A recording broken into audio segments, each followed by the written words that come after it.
Hi, I'm Rob Menzies and welcome back to my channel. Today we are here at Fowlers in Bristol for the 6th instalment of the middleweight naked bikes, and today we are here testing the Suzuki GSX-S 750. So stick with me while we do this ride and review.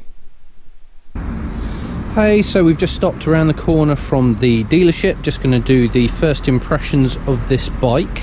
I've got to say I actually quite like it in the white, in this colour scheme. I do like the front end of this bike. I think it looks quite meaty, quite nice. Riding position immediately felt absolutely at home. I've got to say position of seat against handlebars seemed good. So initial first thought on that was a good one. One thing I really don't like and I would absolutely change is the exhaust. That exhaust is huge. So yeah, we definitely need to get that one changed.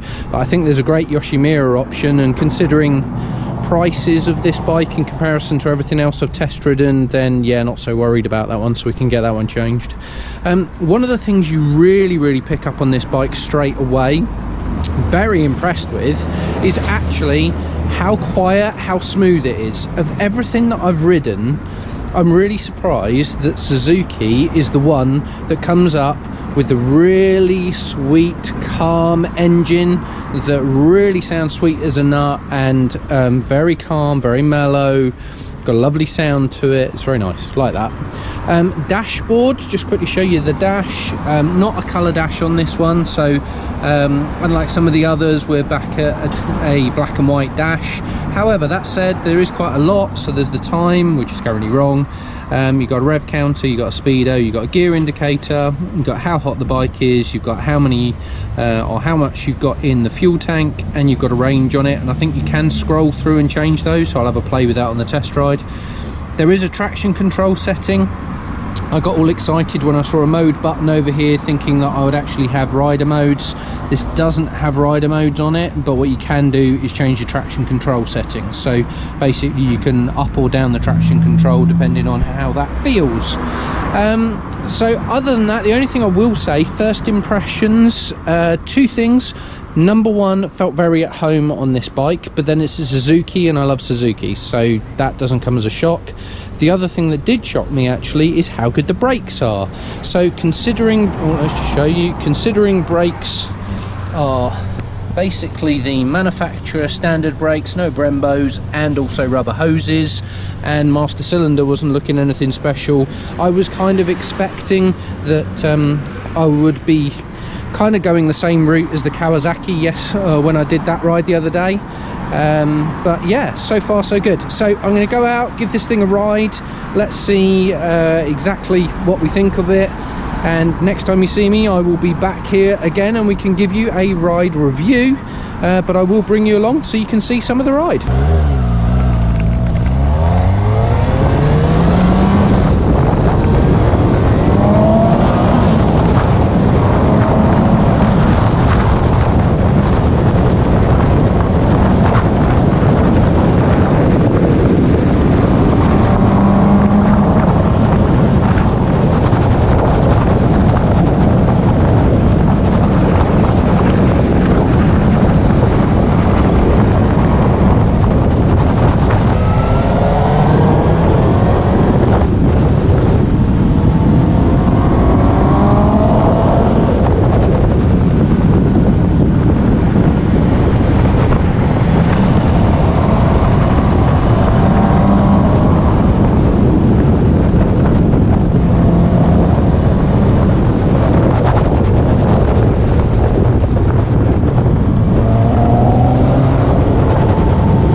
Okay, so now been out on the test ride on this bike, so the GSX-S 750.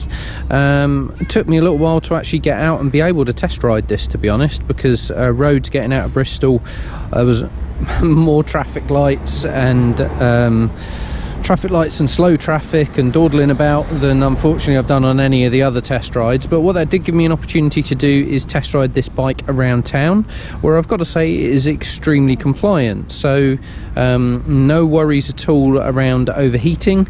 Was sorting itself out, sat in traffic, sat at the traffic lights. I'm used to motorbikes that end up boiling if you do that, and absolutely no problem with that one at all. So that was really good. I would also say it is silky smooth below 5,000 revs. You'd really kind of find again that around town bit very quiet, virtually almost sounds like it's an electric bike to a certain extent. It's so quiet. I guess that's to do with the new noise emissions, or Euro 5, I'm guessing.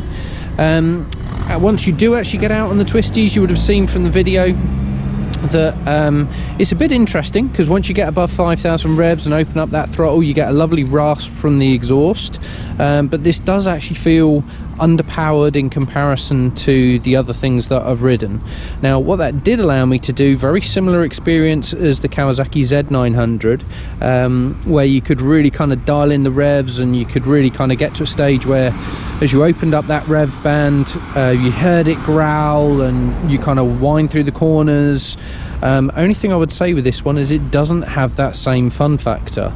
So with the Kawasaki, I was really smiling, and when I was winding through those corners, I was thinking, yeah, that's a lot of fun. With this one, very flat. So yes, it did it. Yes, it was compliant.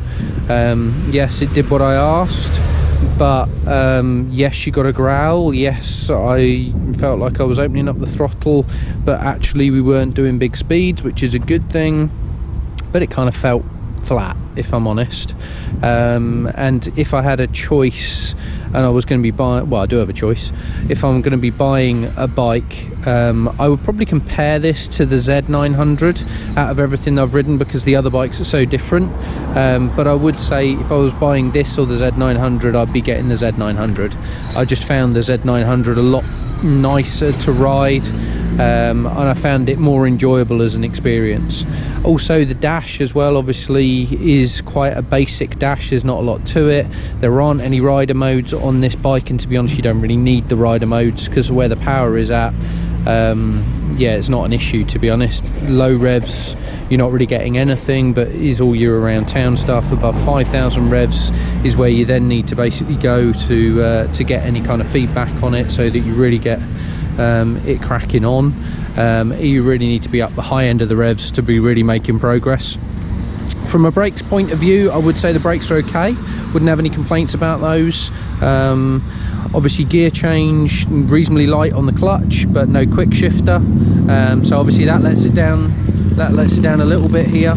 Only other bit that I will mention is riding position. Although the seat is absolutely fine, the peg position perfectly okay, felt really comfortable with that. The way in which the handlebars are positioned, you've got a bend on the handlebars, so as you're riding them, your hand doesn't tend to sit flat. You're almost at a stage where your hand is on the side, and you do tend to find, when you've been riding this bike for a while, that because of the position of the handlebars, you start finding that your hands hurt. And I've not had that on any other bike. It's just because the way they've twisted in that handlebar a little bit has unfortunately made a bit of difference.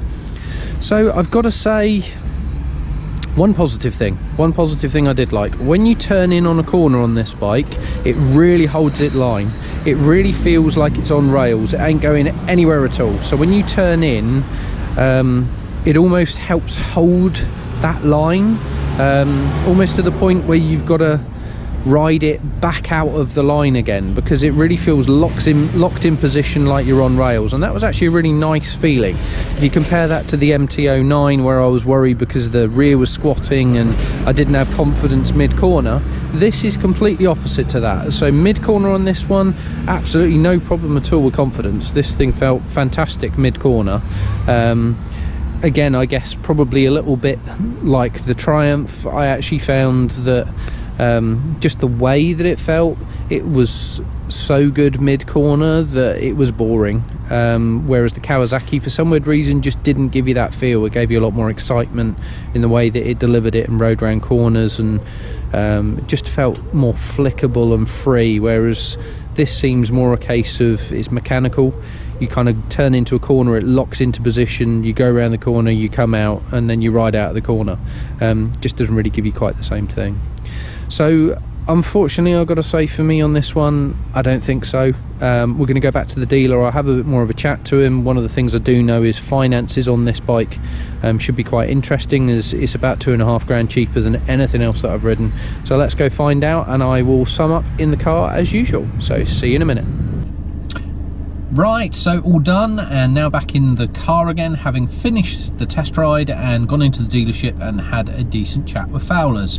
I must say that, being a big dealership, they have looked after me very well, so really happy with that. And at the same time, what I would say is, with this particular bike, and Suzuki's in particular, you do have great finance options. So Suzuki really support the way in which I'm looking to buy the bike and doing finance options. What we did was basically did a quote on the here and now, so looking at if I was going to buy the bike here and now, and I've got to say the deal that came out was quite unbelievable. So in my other videos I've been talking about putting £2,000 down and spending around £130–150 a month. If I was to go for this Suzuki, because of the finance deal that Suzuki put together and Fowlers can offer me, would mean the 2,000 would still go down, but it would actually be around the £85 to £90 a month. Obviously that could fluctuate and change as more we go through time. I think it changes month by month, but big difference when it comes to cost. So that kind of throws something a little bit different into this mix, and now starts asking the question, what's more important, riding the bike or basically the finances of buying the bike and doing that regular payment? So not going to answer that in this video. Look out for the final video in this series, where I'm going to compare all of the bikes together and give a final decision on the bike that I'm actually going to be buying. But actually, following on from this review, I think the pricing element here has really added something a little different to the dynamic. So yeah, keep watching, keep your eye open, and look for upcoming videos so that you can see which one out of all of it I thought was best. See you again very soon. I hope you enjoyed this video. If you did, then please remember to not only like the video, but also hit that subscribe button so you don't miss out on future videos like this in the future. Thanks again for watching, and see you again soon.